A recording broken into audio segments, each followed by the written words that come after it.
Hello and welcome to another episode of the Health Bridge podcast. I am your host, Holly B. Today I am having a great conversation with Genny Mack. Genny is a holistic nutritionist, autoimmune wellness coach, and lupus warrior dedicated to helping individuals reclaim their health naturally.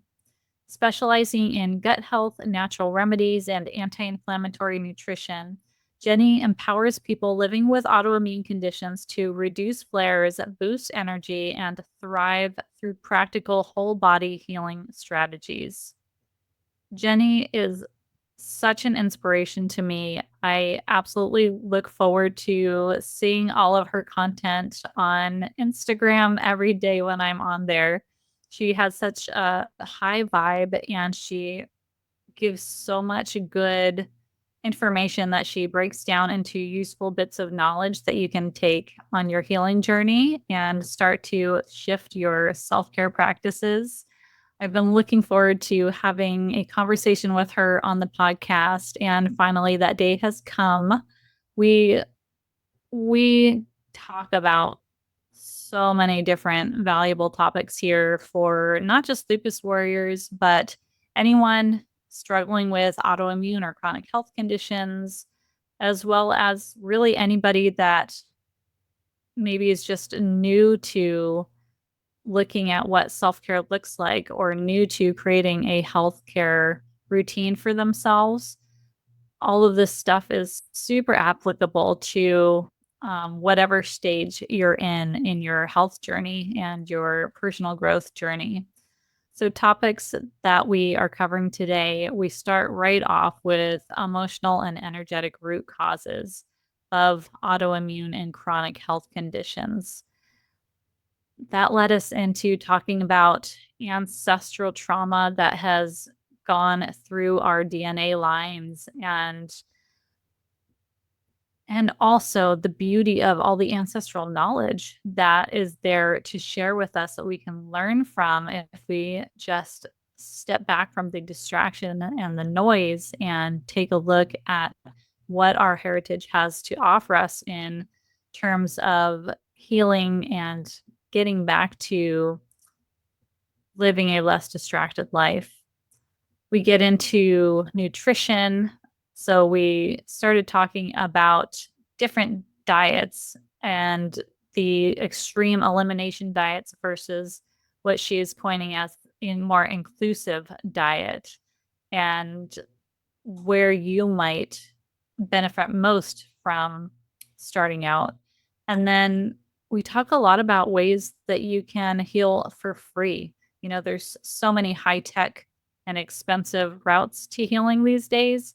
Well, there are so many routes to health and self-care that really don't have to cost you any money or very little money. So we make sure we dive into that as well. And then for the overwhelmed person, and if you have an autoimmune condition, I can pretty much guarantee that life is overwhelming. Uh, how does one even start making a self-care routine? How do we start prioritizing taking time for ourselves to do things that our body needs to heal, that our nervous system needs to heal? Well, we talk a lot about how to just start that process of finding time for self-care. So that's just the tip of the iceberg. We dive deep into all of these topics, and I can't wait to share it with you. So, without further ado, let me introduce you to Genny Mack. Genny Mack, welcome to the Health Bridge podcast. I'm so happy to have you here. Glad to be here, Holly. Thanks for having me. Absolutely. We were just laughing because we're like, we could have pushed record like 30 minutes ago. We've Yep. been having such an awesome conversation. Yes. I think it was just allowing us to get activated.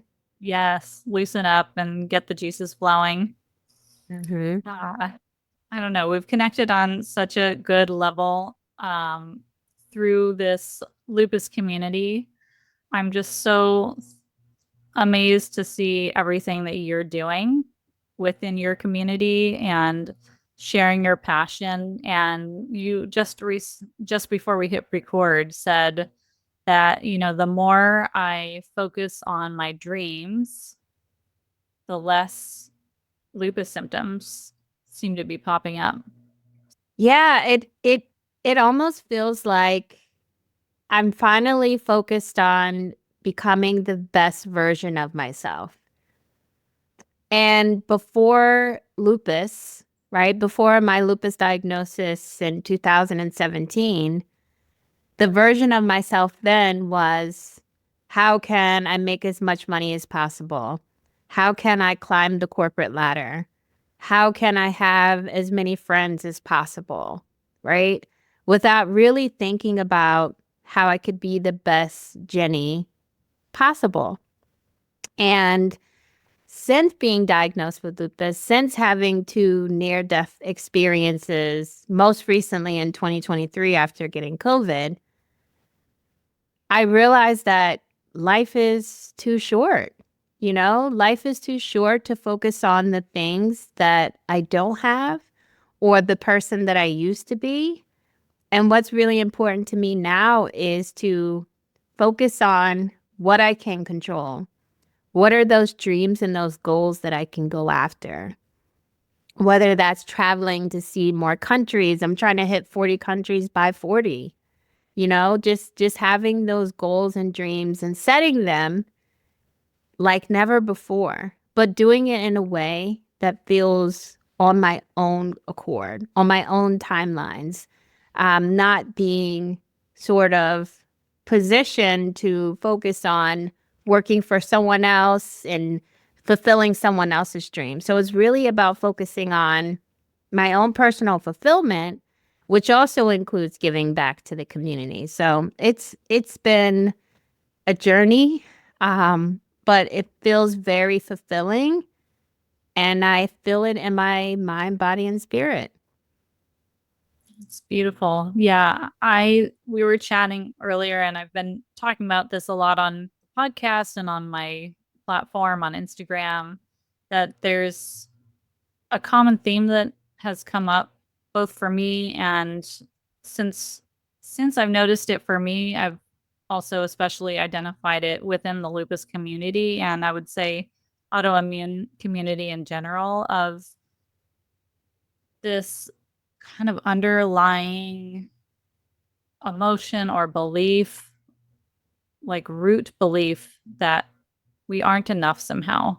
Mm. Maybe we're not doing enough, or we believe we should be more successful. We should have better relationships. We should be able to get more done. And Mm-hmm. I've done so much work on myself over the last, 7 to 10 years, I would say, on mindset and on perspective shift and, on identifying and addressing all of these things. And recently I've really identified that core belief of I'm not enough is still hiding there. I haven't dug up the root of that yet. And so that's been my focus this year, both for myself and also to really talk about that within our community, because, when you're diagnosed with an autoimmune condition like lupus, you're focused on your blood tests and what medications, and okay, that one didn't work. We're going to try this one. And, just trying to get through a day when you have chronic fatigue or pain symptoms, that takes up all of your focus and your energy. Mm-hmm. And in the doctor's office, they're not going to address, well, what's your root mindset? What are your root beliefs? How have you emotionally and energetically been living your life for the last 5, 10, 20 years that may have contributed to this diagnosis manifesting, right? Right. Yep. Absolutely everything that you said, Holly, about feeling less than. I mean, I know there was a big void in my teenage years, in my 20s, in my late 20s, where I always was the one, like I said, around a large group of people, but also feeling like that wasn't enough, like I wasn't enough. Demonstrating a lot of qualities of a people pleaser, right? Again, I had to have people around, throwing big parties and just sort of giving, and giving so much that I was making myself feel empty, right? I was never good enough. I was never good enough for my friendships. I was never good enough in my career. So I worked harder until I burnt myself out. I could definitely relate to that. And lupus, I say lupus has saved me because it taught me that I have to focus on myself in order for me to give unto others. I know we talk about giving unto others a lot, but many of the time, individuals with autoimmune conditions, chronic illnesses, were giving from an empty place, right? And we really have to pour that energy back into us. And even though it might sound selfish, it's actually selfless to invest in time and energy and space for us. Because when we fill up our cups, right, you know the saying, we can fill up the cups of others. So I totally resonate and relate to everything that you said about not feeling enough. And I still battle with that, right? I have a mindset coach myself, and I'm doing work to really figure out what my inner critic is trying to teach me, right? Because the inner critic is there to tell you you can't do something.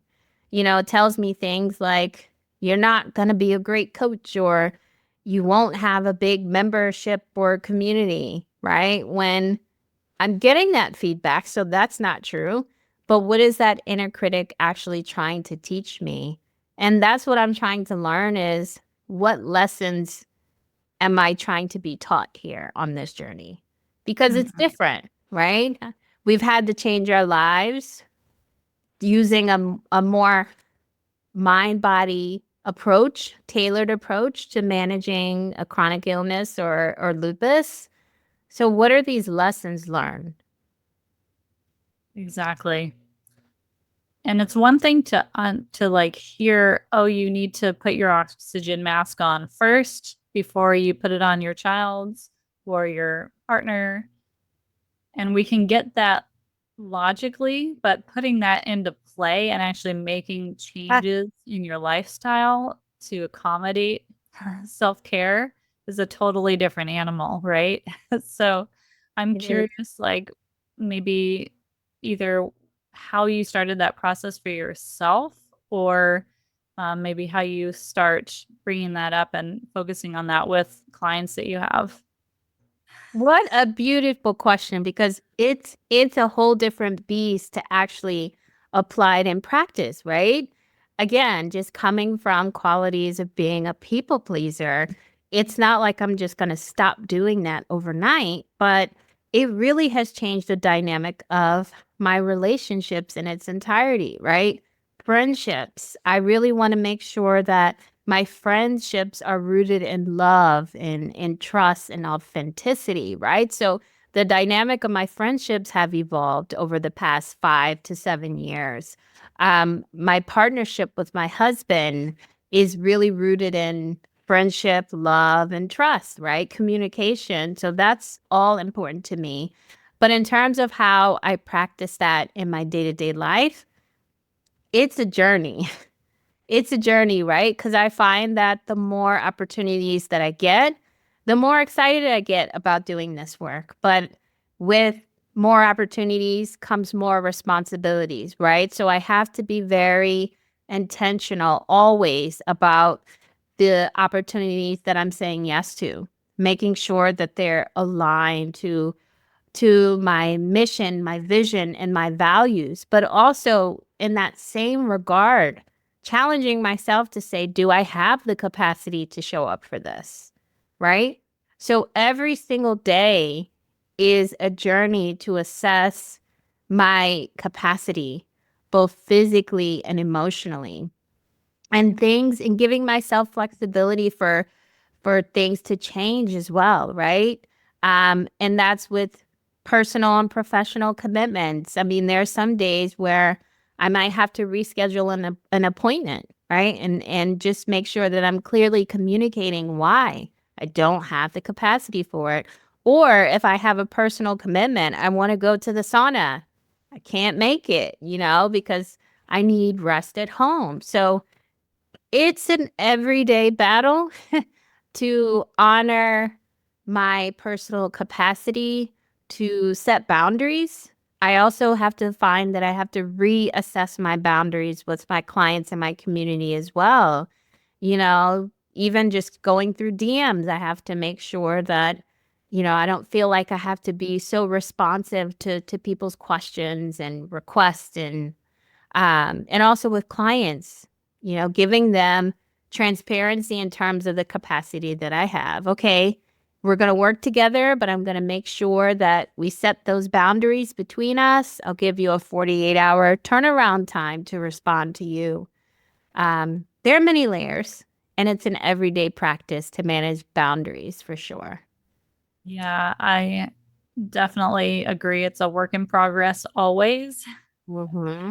And, just because we're like you and I are doing very well health wise, considering our lupus diagnosis and what we may have been through in the past, but that doesn't mean we can let down our guard and live like we did in our 20s. We have to be very mindful each day. And we can't control everything that comes our way, right? So some Right. things I might not be able to reschedule. I still do have a regular job. Mhm. I can't just reschedule that if I'm feeling tired when I wake up to go to work. So, what else can I shift? How else can I ask for help, maybe at home, cooking dinner or something like that?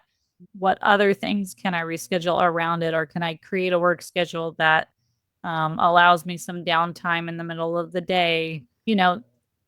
We can play with things and find ways for us to put our energy as a priority. I mean, Yes. today when we got on, I was like, well, I just got up from a nap. So bear with me while I get my head straight. Because Mhm. you know what? I just needed it. And I need a lot less of those naps these days. But sometimes I know that if I don't get enough sleep on a daily basis, that I can go down hard. And I had a night where I didn't get enough sleep for one reason or the other. I didn't plan my day that well and I got to bed too late, had to work early the next day, Mhm. and I'm feeling it. So, you know what? I have to make that up. I have to have a nap. Otherwise, I'm heading downhill. I completely agree with that. Yep. And I could relate to around, yeah, just having flexibility in your schedule and honoring things that come up and asking for help too. I like the fact that you brought that up to ask for help. That's Because still many, something I'm working on. Mhm. We're going to say many of the times we don't, right? Yeah. hmm And that goes back to a little bit of the people pleasing, but also perfectionist tendencies too, at least, especially for myself. I can speak to that. Same. Sometimes it just feels easier to, like, you know what, I know it needs to be done. I'm just going to do it, even if I don't have enough energy really to put towards this. Like, it has to be done. It's easier for me to just do it than to ask for help and be Mm. disappointed or something. So I'll just do it. And then after the fact, I'm like, this is silly. This has to stop. I got to put some boundaries up. Yes, yes. And yeah, setting the boundaries, which is so important. It's a big lesson learned for me, and I'm still learning that lesson. Realizing when I actually need more help than I have asked for it. Yes.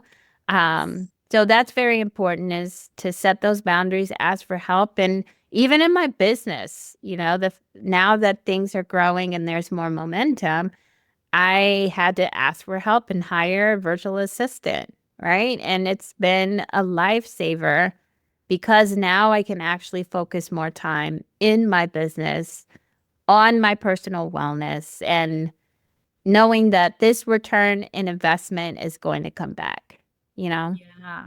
I love that. Thank Now, you. you mentioned that you might like to go to the sauna a little bit earlier.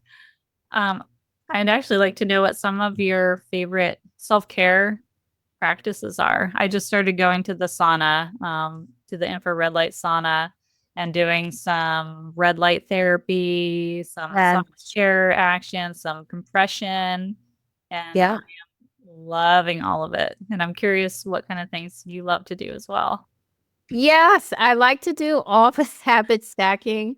I actually just posted today about a vlog of me going to the sauna and talking about the lymphatic system.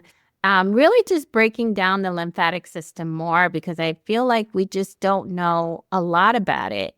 Or we haven't been educated about the power of the lymphatic system within our community. So I actually just posted about it. So in terms of self-care, I really like to focus on my detox pathways, right? Including the lymphatic system.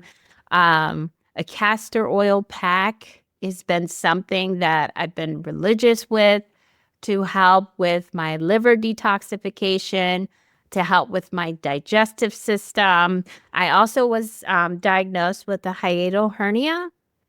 I'm not sure if you heard much about that.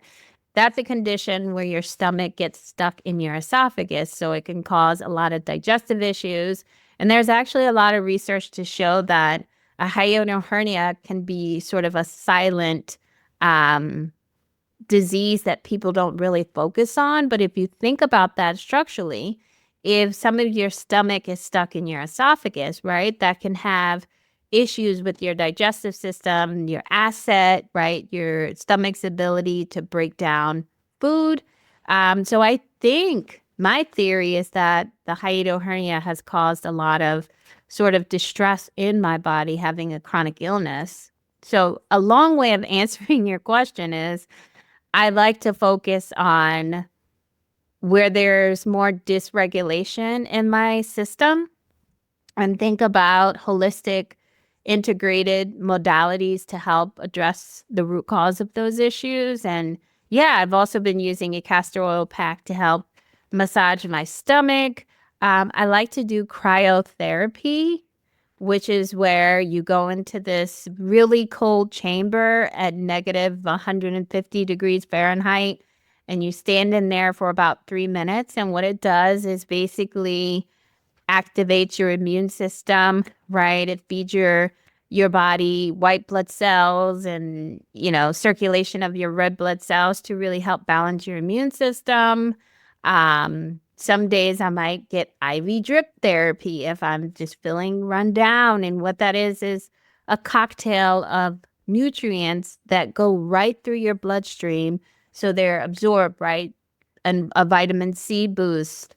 One thing I know we share in commonality, which I absolutely love, and I feel like it's not talked about enough, and I see you smiling.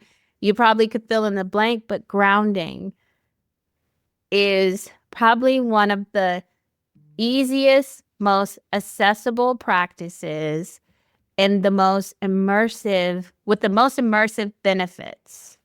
And I can't talk about it enough, right? The benefits of grounding. Like, for example, I just put my feet in the grass and the soil. And it's good if it's a little bit damp, right? But that's energy, right? You're allowing your body to feel the energy of this earth that's been here for years, for centuries, I can't even sort of amount how long this soil has been there, right? This land has been there so much longer than me, my ancestors before that. So if you can think about the electricity of that soil, it's so powerful from an energetic standpoint.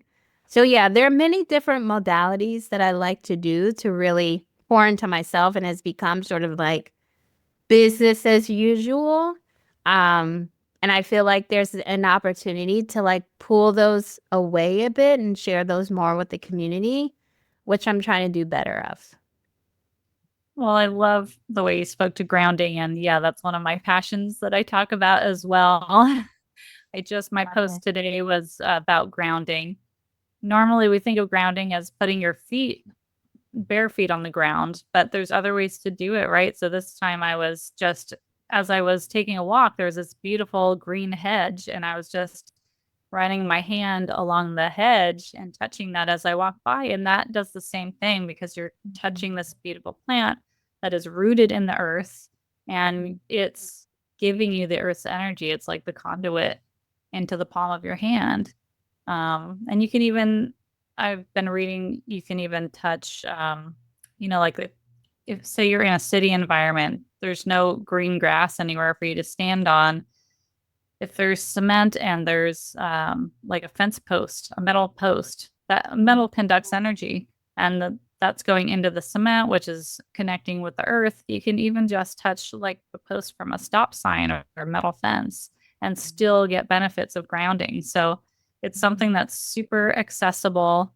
Yes, there are plenty of grounding things that you can purchase to do inside of your home, but you don't have to. It can be completely free. It's very easy for everyone to do. What else did you mention? The castor oil pack. Maybe you could dive into a little bit more detail on that, but that's another thing that's very inexpensive for people to do. So I like, because we were talking about the saunas and the cryotherapy and all the different modalities that are out there that do cost money. There's just as many that are free or very financially accessible. So yeah, can you tell us more about the castor oil? Because that's something that I haven't done in a while and I should get back into my routine. So refresh me. Yes, yes. Castor oil, another remedy that our ancestors have used for centuries. From my awareness, ancestrally, castor oil was also something that was used internally to help with digestive issues, constipation, sort of like irritable bowel issues to help regulate the digestive system. But I think there's been a push away from the internal digestion of castor oil, but externally, castor oil is so powerful because it has vital nutrients and compounds that get absorbed into the skin, and they actually have anti-inflammatory benefits, right, to help reduce inflammation in the system. And it's so powerfully absorbed through the skin barrier that it actually can help break away scarred tissues, for example. So it's used from everything from sort of muscle, sort of bone issues, because it could kind of really get deep into the body's core. From topical skin inflammation issues. I mean, some people put castor oil packs on their stomach if they have menstrual issues. Some people have even said it helps break away fibroids, for example. Yeah, castor oil is super powerful, and not only to mention about the effects of putting it on the skin. Really quick, Holly B here. I just wanted to interrupt the podcast to ask you for a quick favor. Can you take just a moment to like and subscribe to this podcast on whatever platform you are listening in on? It makes a world of a difference. And the reach of this podcast, it takes like literally under 10 seconds. So go do that right now. Thank you so much. I really appreciate it. And now back to the episode. I've noticed that since I've been putting castor oil on my stomach a lot. My stomach is probably the softest area on my body where it just sort of like penetrates through the skin. It's really deep in terms of moisturizing. It has like a very thick lacquer, right? Castor oil is amazing. I know in popular sort of detoxification culture, it's used to help support liver detoxification. So a lot of people put the castor oil on their liver. And a castor oil pack, to your point, Holly, is super accessible and affordable. You just have to buy the castor oil, right? You want to make sure it's organic and hexane free, right? So that those oils aren't processed in a way to be toxic. You buy the castor oil, which is very affordable. You could find it on Amazon, and you put the castor oil wherever your body needs it. I mean, some people put it on places where they have muscle soreness, right? Just think of anywhere where your body needs extra support to reduce inflammation. You put it there, and the pack is basically where you just put some kind of cotton, right? You could put an old t-shirt or a towel, And then you put a heating pad on just to help sort of warm up the liquid and penetrate the liquid through your skin. And that's it. That's a castor oil pack. And it's been one of the most effective and best remedies for me on my holistic healing journey. It's kind of gooey, a little messy. So just a word of warning. I was doing it for a while on my belly, but I was also trying to sleep in it overnight. So I was wrapping myself with plastic wrap to cover so it didn't stain Yeah. my sheets, and it would end up staining like the towel that I had around me because it would seep Yeah. out. So, there is some stuff you got to work around, but it is pretty Mhm. magical. And um you were talking about fibroids. It definitely can, or at least I haven't used it for this myself, but I've certainly learned that it can break up masses and break up kind of like tumors potentially, Yeah. masses under the skin. Um, Right. so yeah, Exactly. it's pretty powerful. Yep, it's very powerful. And I think just with us sharing these different modalities, it's reinforcing that it doesn't have to be hard or complicated to take care of yourself, right? We're talking about low cost, affordable, accessible ways to reduce inflammation. We're talking about grounding or earthing, which is actually free, right? So it doesn't have to be expensive. It doesn't have to be inaccessible. It shouldn't be inaccessible. I think it's really about the education and the awareness of what practices are available to us. What are those modalities that our ancestors practiced to take care of their mental health, their spiritual health, their physical health, and get back to those basics? I love that you always talk about ancestors and ancestral lines. I think that's really important for us to connect to too, because there's so much distraction, I think, these days from technology and all the newfangled things out there, and we forget to look backwards. Mm-hmm. And I think this isn't just around the autoimmune struggle, but like we can look back and kind of see patterns of things that might repeat in our family lines that we Mm-hmm. realize maybe we're still struggling with now. And I think there's a lot of work to be done and a lot to be said about going back and looking at those ancestral patterns and healing past hurts that, my Mm-hmm. grandmother's grandmother went through that have been brought, through my DNA Mm-hmm. forefront. And Right. that's, I mean, that's a whole nother topic, but I don't know if you've done any of that work. I've dipped my toe in. I certainly haven't dove all the way in yet, but it's something that Yeah. I'm very aware of. Mhm. Absolutely. And I love the way that you broke it down, right? It's deeper rooted. And I've been doing some sort of spiritual work, and I've been reading this book called The Body Code. I don't know if you heard about it or read about it. I can't think about the author now, but the book title is called The Body Code. And one of the quotes in that book is that we can hold 27 generations worth of trauma in our DNA, right? I have heard that. Yeah. Yeah. And I feel like that is so true. It's deeply rooted. And I'd been doing the work to discover my ancestors, right? So if I just think about the African American culture, historically, my ancestral lineage has been sort of broken, or the documentation of that has been broken through slavery, right? So that gets tricky. And then I've been trying to sort of understand my lineage, right? Not just African American, but where is my ancestry rooted? And what I'm discovering, right? I was looking, it's funny that you said grandmother's grandmother because I looked at my grandmother's grandmother's death certificate, and she died from chronic kidney disease, which I find very interesting because I was diagnosed with kidney disease of lupus, right? Lupus nephritis.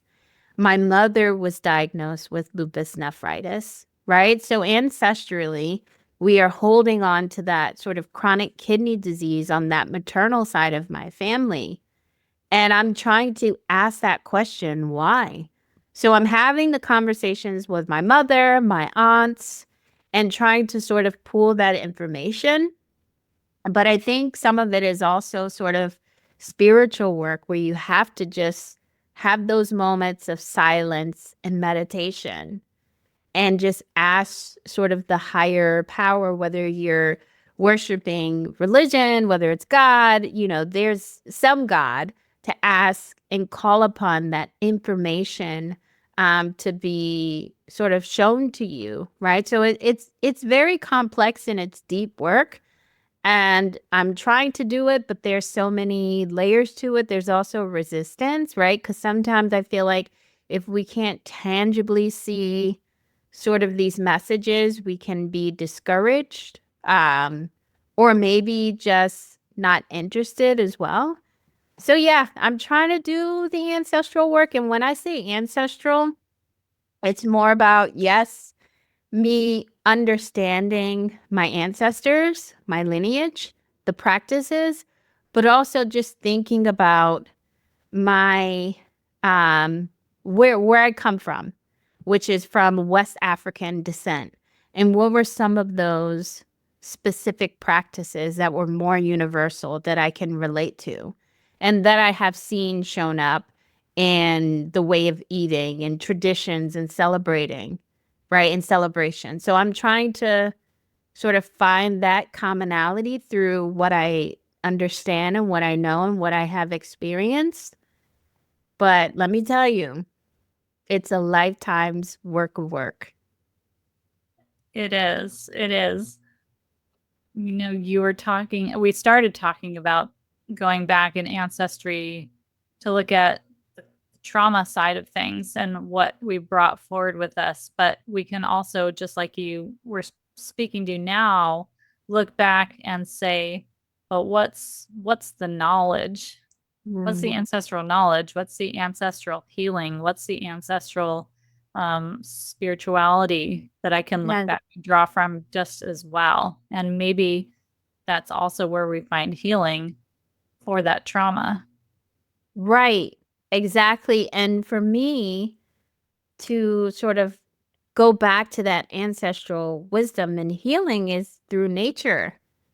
And I know we both share this way of healing is just to go outside and be with nature. I love to go to different parks and forests and forest with a lot of green space and green land. I like to go to community gardens and really understand the roots, the plants, the flowers, the leaves, and the purposes of Mother Nature to provide oxygen, to provide nourishment, to, take carbon dioxide from the air, just understanding how we as human civilization fit into nature and just really understanding the ecosystem. And I do also think that this is a big contributor, this meaning the absence of having a relationship to nature and Mother Nature. I believe that this is a big contributor to sickness, is being so out of touch with nature, because I believe that we are with nature, right? And when we can get back to it through these spiritual and ancestral practices, as we're talking about grounding and just sort of being and breathing and slowing down, then we can actually really start to listen and hear and communicate with our bodies and ourselves in a way that's fulfilling. We can actually start hearing our intuition. Come on now. That's it. Yeah. Precisely. Yeah. Because we're actually quieting the noise. And there's so much noise. And I fall into it too. I There mean, is on my cell noise. phone, I'm watching YouTube. I'm like, it's hard to just turn it all off and just sit for 10 minutes without some kind of something going on. Yeah, there's definitely a lot of distraction. There's definitely a lot of distraction, and there's even more distraction today than there's ever been from what I could see, right? Because we have so much quicker access to social media and news and notifications that I think this raises anxiety and mental health issues, depression, and just always feeling like there's this urgency or being on the edge and having fear, emotions of fear and uncertainty. And I could definitely see how that is also played a role in the manifestation of disease for me and people in my community, is just being in this society that's constantly on with distraction. So how do you live in this society in a way that's, not harmful, but also peaceful? We're figuring it out day by day. I was But gonna that's say, where, yeah, and that's where boundaries come in again. And that's where putting yourself first comes in again. It's all yes. circle. And you were speaking to that we were meant to interact with nature. We are a part of nature. That's how our bodies were designed by the higher power. And that gets me back to thinking like we were talking about going to the sauna, and I love the infrared sauna. Well, guess what? When you're walking around in the forest or in an area with a lot of greenery, you're getting natural infrared. Mhm. Way back in college, I was a photography major, and we did a whole section on infrared photography. So I'm now tracking back to like, oh, I didn't know that related to my health back then, but I was actually photographing this infrared light that emits from living things like all the trees, all the plants in nature. And it's not just something that gets captured on film, that's actually something that's affecting our health. So again, another free thing that's given to you by nature. You don't have to go to a sauna to get it. You can actually just go on a walk. And Yeah, another thing, the sunlight is a necessary vital nutrient for our bodies. absolutely vital. And what really gets me is this whole push against it and the Western way of managing chronic illness, especially lupus. There's been so many times where clients and people in the community have come to me and asked me about, Genny, what do you think about photosensitivity? Should I stay out of the sun? How do I manage? And we have to have this conversation about the importance of the sun, right? Not only just to provide a mineral of vitamin D, right? So our body can produce vitamin D3, and that can be absorbed into many different nutrients, including calcium, etc. There's that whole sort of physiological way of looking at vitamin D in the sun. But from an emotional standpoint, the sun is absolutely necessary, right?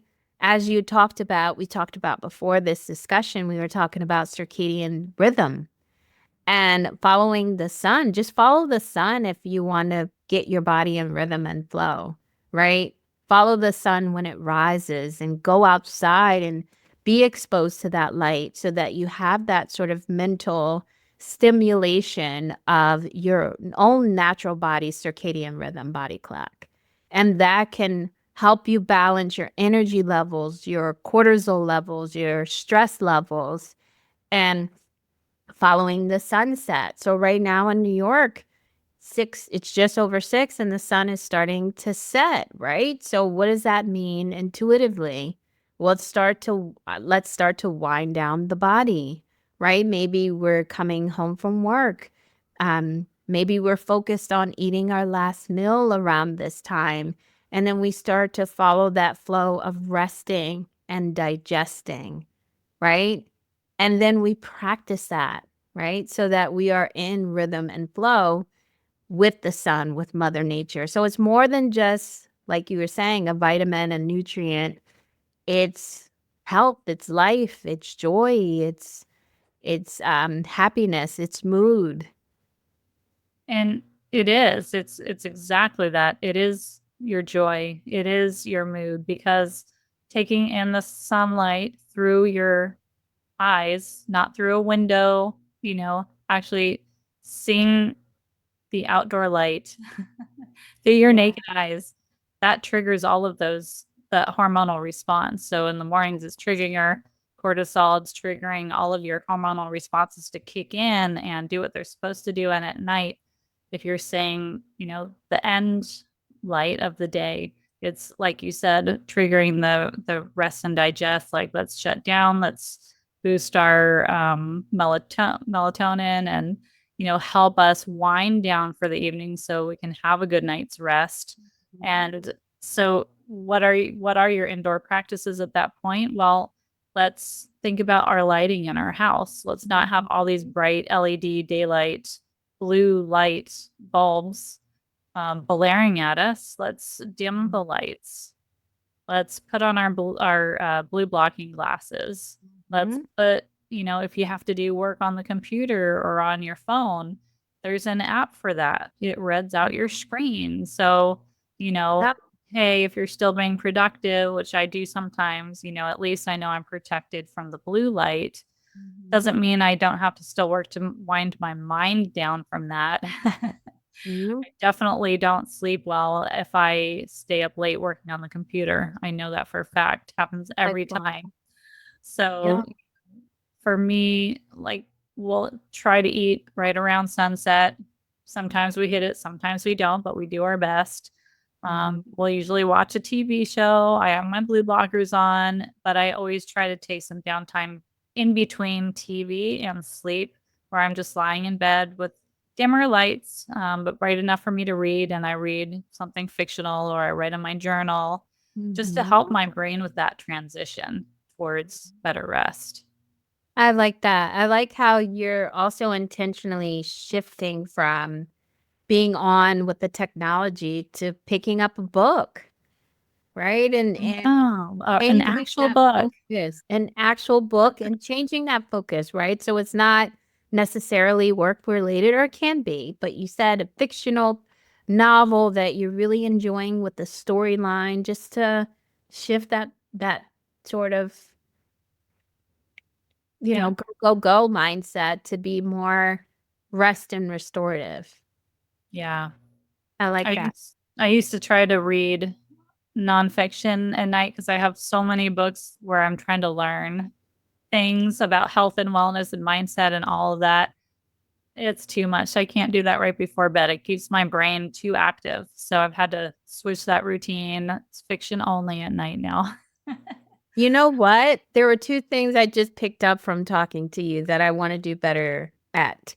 One is that because I feel like I just want to continuously learn about this holistic world, and there's so much to learn about. So I want to just switch that a bit better and more intentionally. So thank you for that. And the other thing that I picked up is to be more intentional about actually going outside when the sun sets. I do really good when the sun rises during midday, but I think going outside when the sun sets would also be good to help me sort of wind down better at night. So Yeah. thank you. Yeah. I don't always make that, but I do try. I get it almost every day. And, it doesn't need to be a long time, right? We think, oh, we got to commit all this time to like being outside and getting the sunshine, but even 2 minutes will do Seriously. it. Your body will register it, So, and little hacks like I have to get ready for work early in the morning, so At this point now, the sun is just rising when I'm getting up. Mm-hmm. So I will go outside for a minute or two as long as I have the time. But a little hack is I can open the window in my bathroom. So while I'm brushing my teeth, I am getting, it's not as ideal as being outside, but I'm still getting natural light into my eyes. And when I'm driving to work, I keep my window rolled down halfway, even if I have to blast the heater, to allow that natural light to get in my eyes before I walk into work and I'm inside all Mm-hmm. day.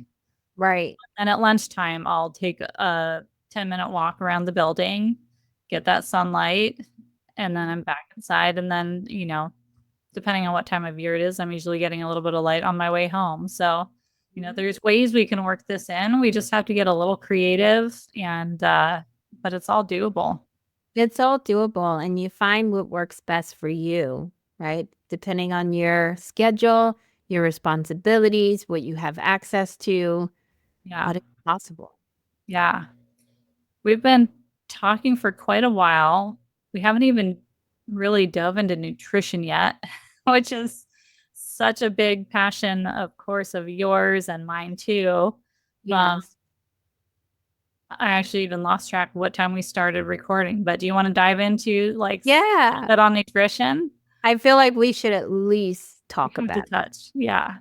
Yeah. So I love that you're a trained herbalist. That is my background as well. So we've got that whole background. I veered in a slightly different direction. I'm starting to come a little bit more back to center again.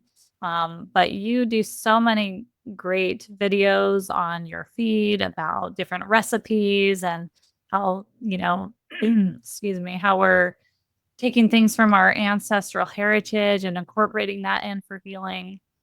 What are you, I guess, most excited about with nutrition or herbalism these days? What are your kind of overall, if you were to put an umbrella over the way you approach nutrition, what does that kind of look like for you? Wow.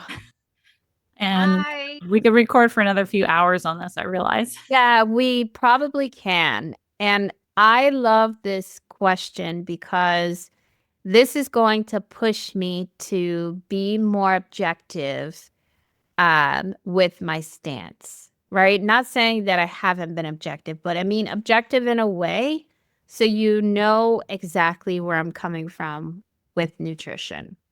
So last night, I was talking to my husband and I had an epiphany. And the epiphany is that I want to start this movement. And I'm glad I'm saying this out loud right now to keep myself accountable. But this movement is to be of the opposition of the elimination diets. Okay, stick with me. Right. And from what I have seen, from what I have learned in the community, from my clients, is that they're following these elimination diets, but they feel like they're very restrictive, right? Go on this extreme of a raw vegan diet, right? That doesn't feel like it's sustainable, or this other extreme of a diet, right? So it doesn't feel sustainable. It feels restrictive, which can lead and turn into having an unhealthy relationship with food, right? So I had this epiphany last night. I said, what if I focused on helping people develop a healthier way of eating? And what would that be called? And this coin term came to mind, is to create this movement around the inclusion diet.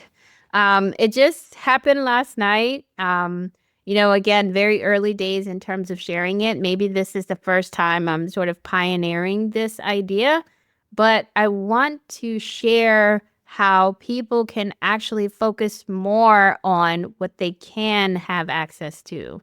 This idea of abundance in food. And I've been talking around this term since I've been working in this practice for the past 5 years. But I think this is a good way to summarize my perspectives, my values, my vision for the way that we approach eating. And the reason why I'm still calling it a diet is because that's what we think of when it comes to eating. But it's actually a way of eating that's sustainable. And yeah, I really want to harness this idea of the inclusion diet. The focus is on eating whole foods that are nutritiously dense, and you are being very intentional about what you include in your diet. You have access to an abundance of fruits and vegetables and beans and legumes and nuts and seeds and sustainable foods that are going to nourish your body, right? So there's foundational, fundamental principles to eat food that's whole in nature. And then, everything else that we talk about in terms of processed food, that's sort of, I don't want to say assume, but I feel like if we just sort of switch that thought process to thinking about what we can have, then it gets easier to take away the food that is harmful for us, right? Those unhealthy processed foods, that gets easier. So I'm just trying to think about what's that terminology to get people really excited about nourishing their bodies and feeling like an opportunity of abundance and sustainability with eating. Hey, I just wanted to jump in here and interrupt the program for just a hot minute. You know that I'm so passionate about this podcast, but what I'm also really passionate about is helping women with lupus minimize their symptoms, boost their energy so that they can indulge in life again. So if you are a woman who is struggling with lupus, who is sick and tired of being sick and tired, who's struggling to manage your flares, if you're finding that your lupus symptoms are just really getting in the way of you being able to live your life the way you want to, I feel you. I've been there myself and I felt the same way. And what I've found is that there are a certain set of health fundamentals that once applied will support you in your foundational health.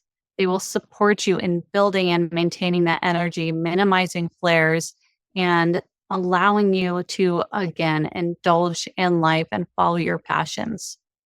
So, if that is something that you are interested in creating for yourself, let's jump on a call together.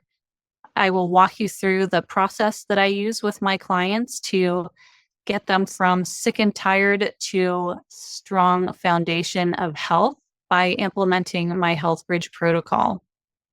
If this is something you're interested in chatting more about, I would love to talk to you. Apply for a free clarity call with me, and I look forward to getting to know you soon. And now back to the episode. I think that's a wonderful way of going about it. And, I have done a whole gamut of different ways of eating. I've definitely done some of the hardcore, more elimination style diets, going all the way to carnivore, which I actually thrived on and felt so much better doing. So when I come to nutrition with clients, I lay out many of the popular diets, kind of my thoughts on each one. But ultimately, it's about what's going to work best for you and where are you at in your journey right now, and let's work around that. Some people want to go all in on something, and other people are like, don't tell me I can't have gluten. Like, I just can't even handle that, So we run the gamut, and depending on where you're at and how long you've been working on your health journey, certain things are accessible and certain things aren't. So I think I love your term of the inclusion diet. And also, I love that. That's so wonderful. And I also love that it's focused on whole foods. And that's basically what I always come down to. Like, we don't have to do any one of these extreme diets. Let's focus. Like, if you don't know where to start, you just start with whole foods. And I had somebody ask me on a podcast that I was on, she's like, but wait, break it down. What do you mean by whole foods? So, what we mean by that is a vegetable or a fruit that you can actually pick up and hold and doesn't have an ingredient list. A steak does not have an ingredient list. A whole chicken, things, legumes that you bring home, you soak and you cook. That is a whole food. So it's really just simplifying things. I know Mhm. that sounds intimidating to a lot of people that are used to shopping the interior of the grocery store with Mm. things that are kind of prepackaged and boxed and ready to go. And, you take it out of the package, you put it in the oven and it pops out and you didn't have to do a whole lot because heck, we're all busy, right? Mhm. But it's a learnable process to be able to simplify things and um, pre-prep things. Mhm. I mean, I was never good at cooking. I love food, but I was never good at cooking. Mm. And I didn't know how to food prep. I didn't know how to do any of the things that would make my life easier when it came to cooking. And that's actually one thing that I'll say about the carnivore diet for me is it was so simplified. All I Mhm. had to do was cook a piece of meat. And I Mhm. learned how to do that well Mhm. because it was all I was eating. And then when I started adding some plant foods back in, it was like still very simple. Okay, I can cut up some squash and roast it or saute it. Yes. Okay, I can throw some arugula and mix that in, and you can slowly start. It made everything so much simpler and easier. And now it's so easy to meal prep and it's so easy to like, okay, if I make that meal tonight, then I can put the leftovers automatically into my little container to bring to work tomorrow. All I have to do is pop it in the toaster oven at work and I'm good to go. And I have a Right. nutritious meal. I don't have to worry about running to the fast food taco shop to get Mhm. something really quick because I've already planned ahead. And just that is so stress relieving, also. Yep.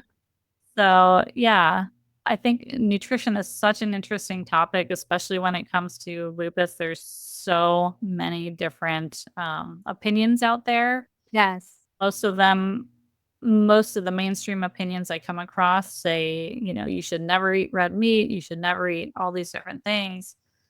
Where for me, that was where I found healing was Yeah. eating those taboo foods. So I just like to ask people to be open minded and to Mhm. experiment, focus Yes. on whole foods, focus on getting rid of excess sugar, excess white flour, processed seed oils that are in anything that's boxed or pre made, Mm. and just simplify your process and start with that and then assess where your symptoms are. And then we can fine tune from there. Exactly. Precisely. And yeah, I mean, even there were so many things that came up that I want to just kind of come back to.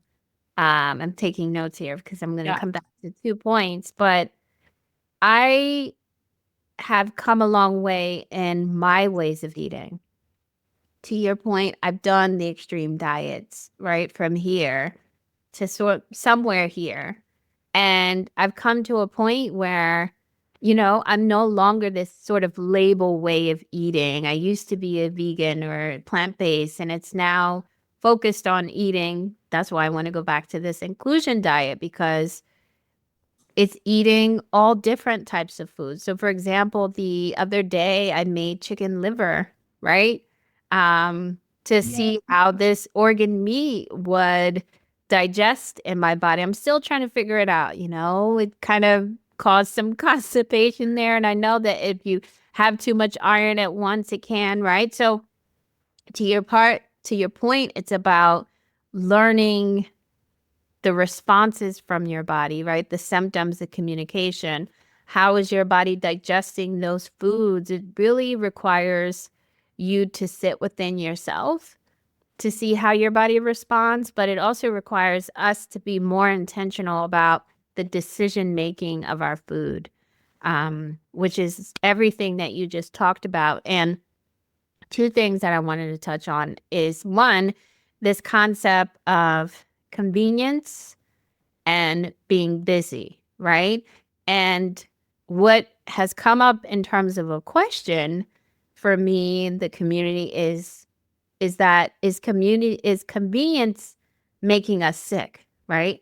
Is this concept of convenience where everything has to be quick and easy, pop it in the toaster in the oven, is that causing us to be sick, right? And most likely it is, because we're ingesting these foods that are causing us to have disruption in our systems and our endocrine system, for example. We don't even know what these ingredients are, where they're sourced from, and we're eating the food in a unintentional way, right? We're not being mindful about that consumption of the food.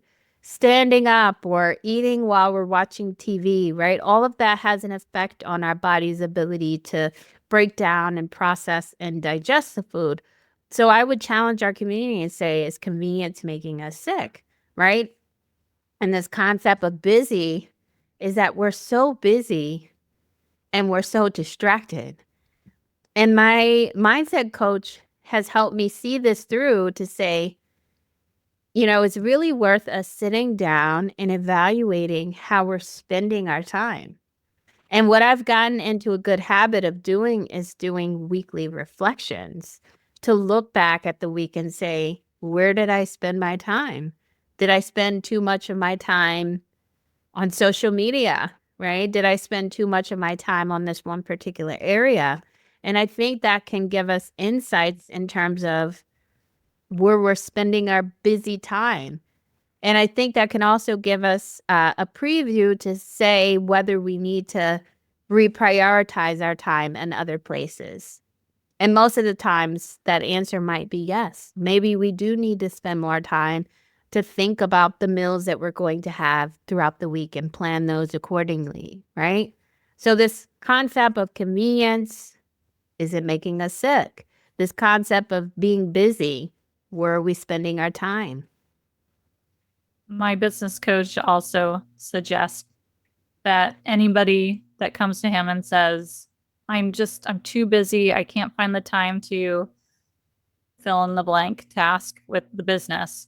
He's like, maybe you should do a time audit. And yeah, just like what you're saying, write down. And it's kind of painful to do it, let me tell you, but writing down everything that you spent your time on throughout the day. Mm-hmm. And you might be surprised that there's a lot of wasted time in there that you could have used to think about meal prepping or, getting the household chores done or doing that self-care that you keep putting off because you don't have time, Mm-hmm. So, yeah, I think that's a great point. Yes. Yeah. So that was one point I wanted to bring up. And then if I may, on this other point about how you talked about getting beans and you soak them and you cook them, right? That is what I'm talking about with this concept of this inclusion diet, right? Going back to ancestral wisdom, because that's how our ancestors ate beans and legumes. And there are some diets there that will tell you to run away from legumes because they have lectins.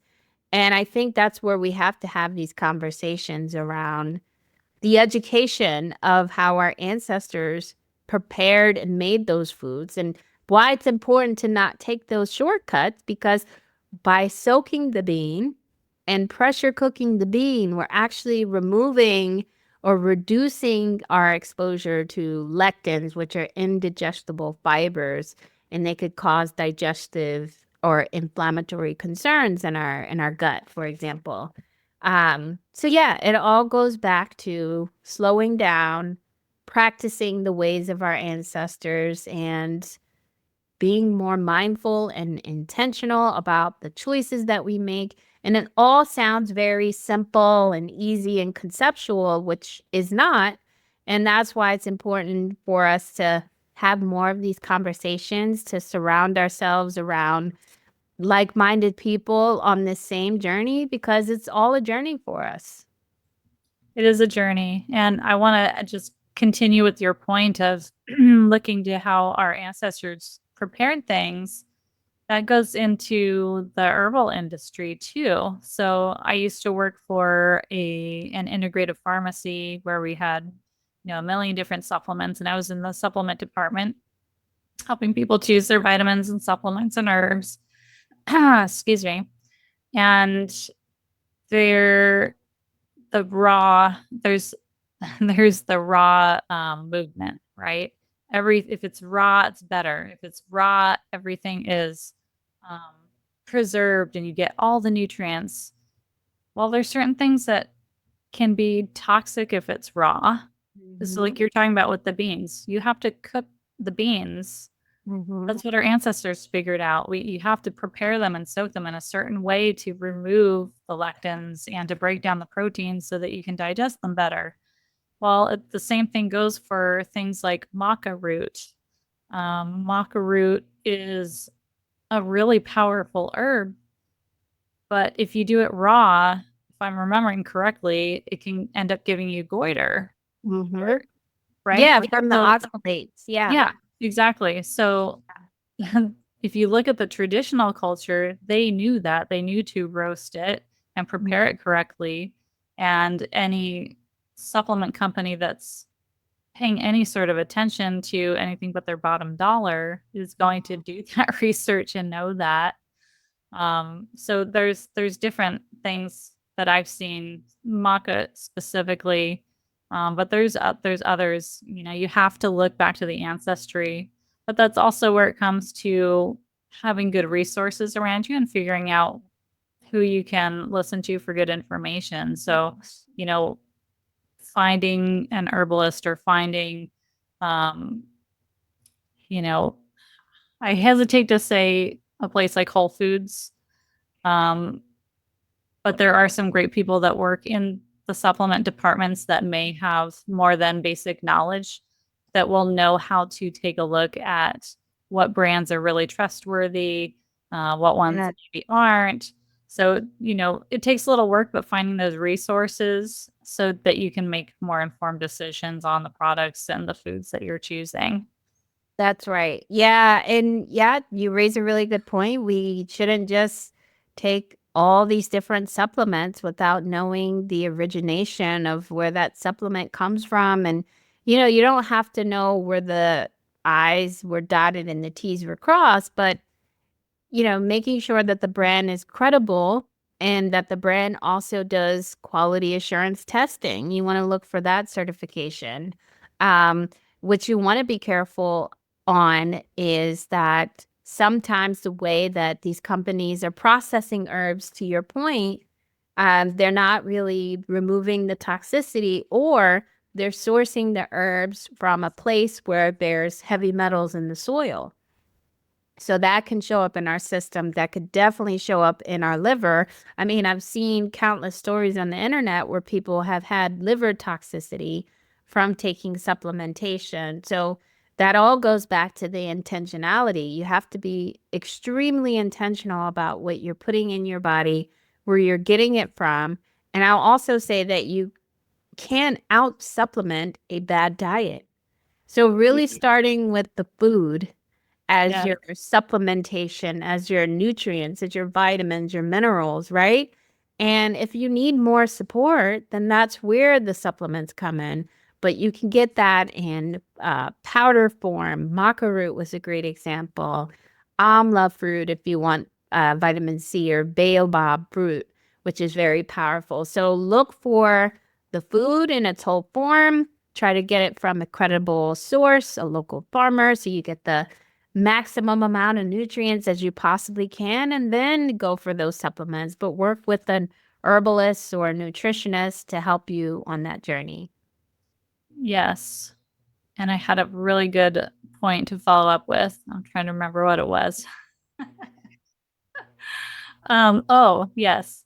So to the point of just taking a ton of supplements, I want to say that I used to, I mean, when I was in herbal school, it was like you're learning all of these amazing plants and all of the healing properties and every one you learn about, it's like, oh, I could use that. Oh, I could use that. And it's exciting and fun and you want to try all of it.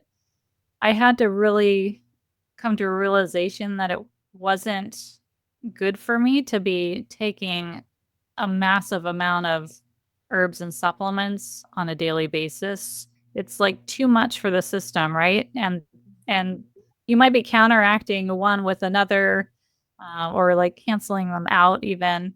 And so I had to come to a point where I take way less herbs and supplements than I used to, and I take them much more intentionally Mm-hmm. and Same. purposefully. Yeah. So I just want to throw that out there as well. More is not always better.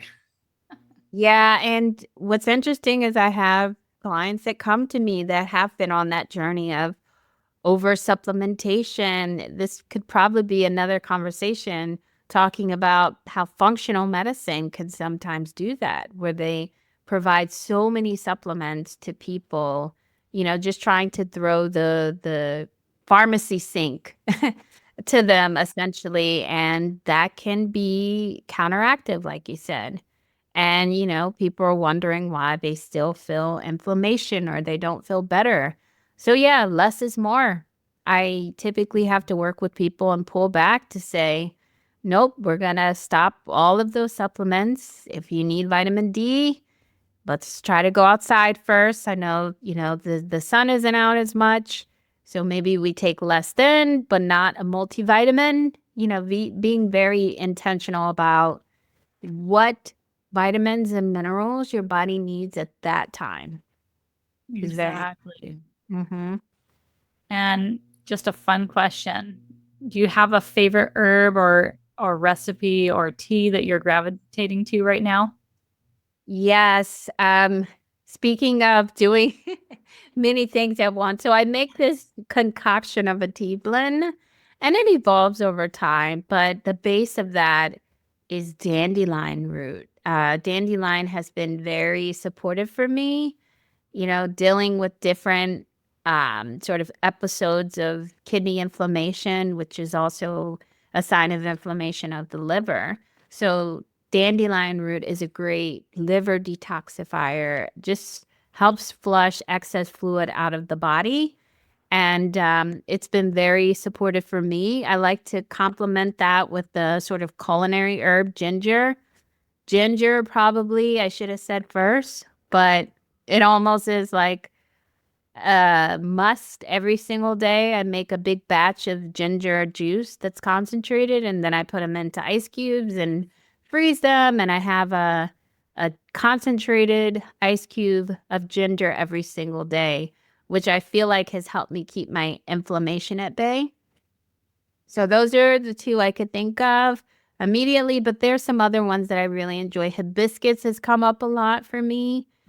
I just sort of like the tartness for some reason and the bitterness, and I guess that's what my body is needing, sort of like those tannins and those astringents to kind of like purge the toxins out of my body. And also hibiscus is really good for heart, which helps with controlling blood pressure. So hibiscus has been great. I just love the sort of individuality of the herbs, but I also like how they work in synergy with one another, which has been fun just to experience them in that way. But yeah, I pulled back a lot because I used to have a lot of different concoctions, but now I just make my ginger tea, maybe sort of a concentrated herbal blend. And if I need something at night, if I feel very overwhelmed or anxious, I'll go with those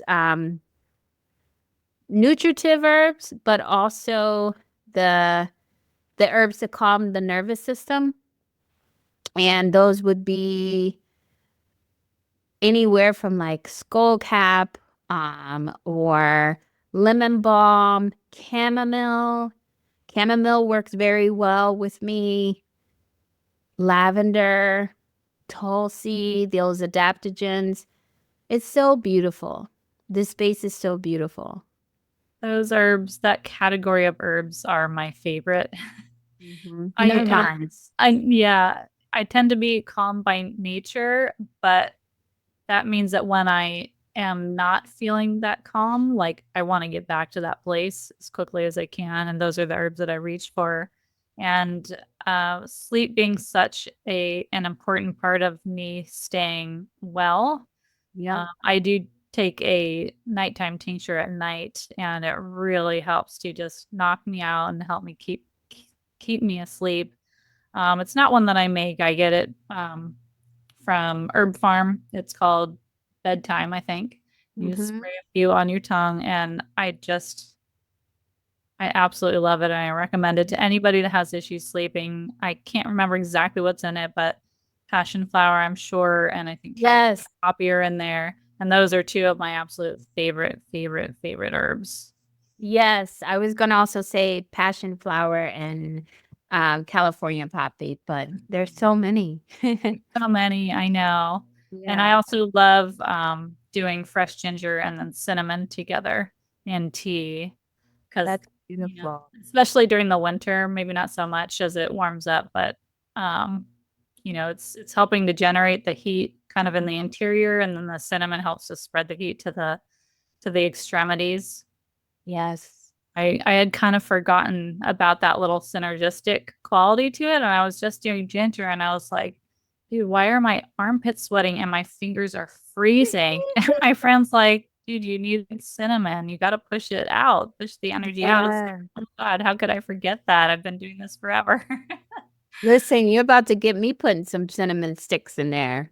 Telling you, it's so good. I love that. Jenny, this has been so fun talking to you.